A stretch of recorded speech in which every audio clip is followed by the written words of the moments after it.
A bright light hits the hunter's eyes. They roll out of a firm cedar bed. After a quick stretch, they put on their armor and grab their weapon. They step out into the bustling town as both villagers and field team members seem to gather around strange buildings. One, a stone hut with smoke exhausting from the top of it. The other, a large cart with a wonderful aroma wafting around it. The hunter can see Kilo, the head researcher of the forward expedition team, among the crowd. He seemed to be dictating a group of builders while holding what appeared to be schematics. He turns around to see the hunter and signals for them to come over. Just the person I need. Your timing is impeccable. While you were resting, we began building some vital amenities for our hunters. We completed one of the facilities. The other still needs some materials. I'll give you some exact details here soon. I just need to take stock of what we already have. In the meantime, why don't you head to that cart? It is important to meet your chef, you know. As you approach the cart, the sounds of pots and pans clashing can be heard. Despite the noise, the smell is simply exquisite. Upon closer inspection of the cart, you see a palico wearing glasses and a large hat working hard while cooking.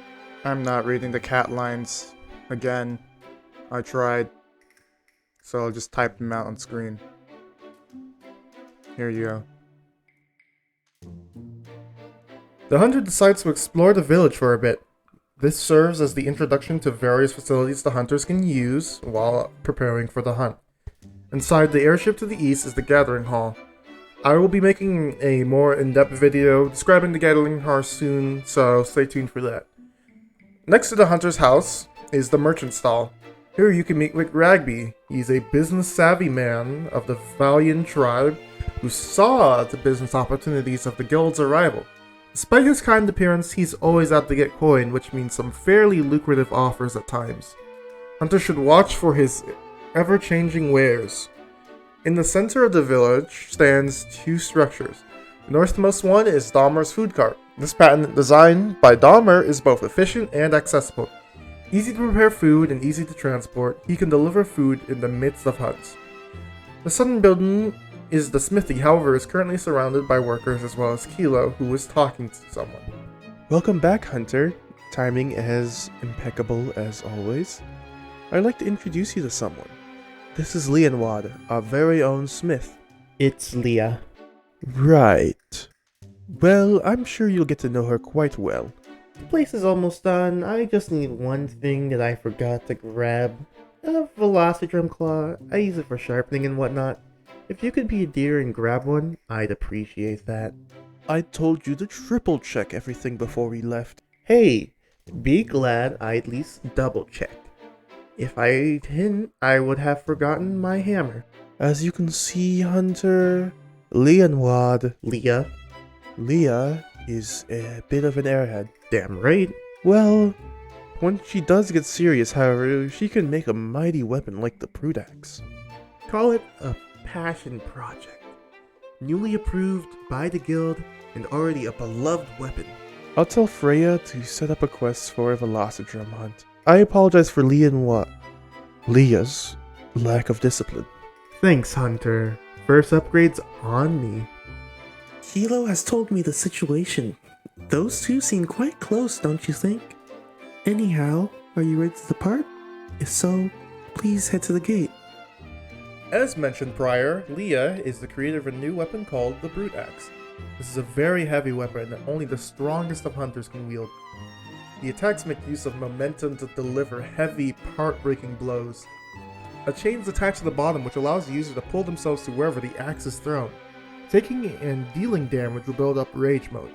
Depending on the Brute Axe's element, the rage you'll receive will differ. Elementless status and Dragon element will give you Berserker's Rage, which is a flat-out damage and defense boost. Water/Ice element gives Stalwart Rage, which greatly reduces damage taken and gives attacks more super armor. Fire and Thunder will give Warrior's Rage, which heavily boosts attack, power, and heart-breaking damage.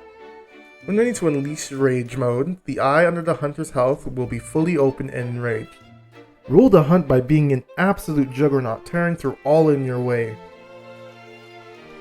When it comes to the changes for Velocidrome, it's not much, just posting a new coat of paint. Despite his old nature, he It fairly holds up in terms of movesets and abilities. Thanks for getting this for me. Now, I'm good to go. Let's get smithing. The way the Smithy works is similar to Rise and World. You can plan your upgrades ahead of time by seeing all the stats for weapons you can craft. There is an added system to help narrow down things like element sharpness to help building crafting, similar to the armor search function, where you can search for specific skills. You can search for specific sharpnesses, specific raws, elements, stuff like that. The armor system is also similar to Rise and World, where it is displayed in one row rather than separate pieces. To cover prior armor set skills, since I missed them in the previous video, the starting armor, which is called the Fur Tunic, comes with Earth Res and Part Breaker. Scapy armor with Bandito comes with Earth Attack and Quick Sheath. Velocidrome armor comes with Stun Res and Dragon Res. At some point, I'll be making an accessible Google Doc of all the monsters, quests, weapons, armors, locale information, etc., etc. At one point, I was going to upload this to Monster Hunter Fanon's fan game section. However, I want this to primarily be related to my channel, but please check their work out. They take this stuff very seriously, and it's some pretty good stuff. I never really got too much of a chance to look into it. I just saw some at a glance, but anywho, back on topic. After upgrading their equipment in the Smithy, the option of free roam is fully available. There are side quests available from villagers and kill team members that the hunter can take. Some of these will have you fight monsters from previous games, like Kulu Yaku, or even, I haven't really decided on all small monsters. Google Doc. The main quest continues once you talk to Tro, which will be marked as a main objective on the top right of your screen, similar to the way Rise does it, except that was the top left, I believe. Hey, Hunter! Enjoying time in the village?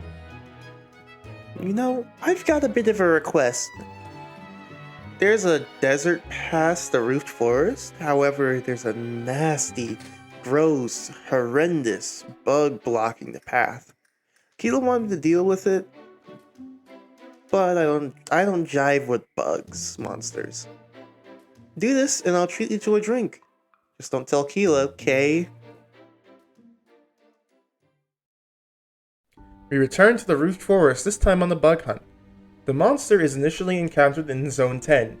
You can get there faster if you've done the subquest to establish another campsite for you to either start the quest there or fast travel.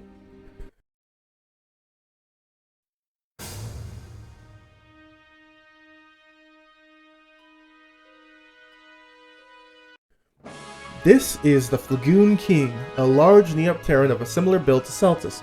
The king has 3 large horns at the top of its head that resemble a crown. Using the sap produced by the massive trees of the Roost Forest, it is able to produce small amounts of dragon element. Their exoskeleton is a deep black until charged red by dragon element. Even though it's only a small amount, too much of their dragon energy can drive them insane. This insanity is often characterized by rampant destruction of the trees in the Roost Forest, which, of course, produces the saps that they need, so it's a self-destructive rampage. They travel in groups with other Flagoons. The smaller Flagoons are unable to produce dragon element, so instead the sap is used in hives to create cocoons for their youngs. When dealing with the Flagoons, it's best to bring flash pods. This will knock the king out of the sky and blind the smaller Flagoons as well. Flagoon's crown is a very vulnerable weak spot. When not channeling dragon energy, their horns can be broken very easily. When the crown is broken, the Flagoon King will have trouble holding its dragon energy, leading to quick exhaustion and more openings for the hunters. Flagoon King is also very weak to the thunder element, so bringing some thunder weapons at the start might help you if you are having trouble. The Flagoon armor, or as it's known, the Crucible armor, is an excellent armor set for those wanting a defensive set. It comes with skills like Guard Up, Guard, and Defense Up. Its weapons are primarily focused on good sharpness with additional dragon attack, but they have poor raw. The range weapons primarily focus on pierce damage and pierce damage.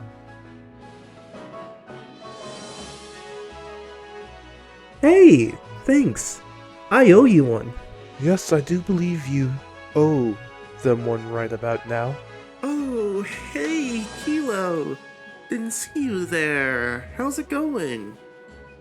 Next time you want to try to get out of work, don't stick around the village when I get the report. Unless there are 2 of you, I don't see how you could have gotten this done. Well, thanks, Hunter. Now we have access to the Desert Gorge. Maybe go get some rest before you do more of our errands for us. I thank you for taking part of Monster Hunter Pollr 2. The other videos should come out much faster and with some more quality, seeing as I no longer have to create like 8 different characters. Small note, I'm gonna start needing to ask for more help when it comes to designing monsters though, as I only planned ahead to go straight from low rank to master rank. I kind of forgot high rank existed, so half the monsters ended up going to master rank, while the other half are sort of thrown up in between high rank and low rank.